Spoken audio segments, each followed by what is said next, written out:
Hi, I'm Joanne Butler. Well, National Kids Day is coming up and so is Thanksgiving, and I have a sweet treat that's not only delicious but nutritious too. And you know, if you're a parent, you know how hard it can be sometimes to get your kids to eat something good. So I'm so excited to partner with wonderful Halos Mandarins because they're that rare sweet snack you can indulge in without the guilt. Plus they're super fun to incorporate into craft time with your kids. My kids and I love these because they fit perfectly into small hands and they're sweet, seedless, and easy to peel. And of course it's a snack you can really feel good about. They have natural energy and an excellent source of vitamin C, plus they're a good source of fiber, so Halos are really a win-win. Now let me show you how we made these fun, family-friendly crafts using Halos Mandarins.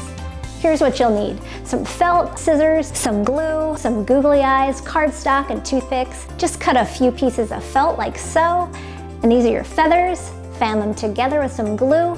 Cut out a circle for the face, a triangle for the beak, and a squiggle shape for the wattle.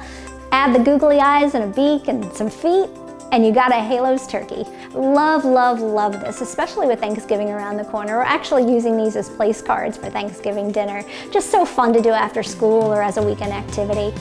To see more do-it-yourself crafts and recipes, head to halosfun.com. Happy National Kids Day and happy Thanksgiving!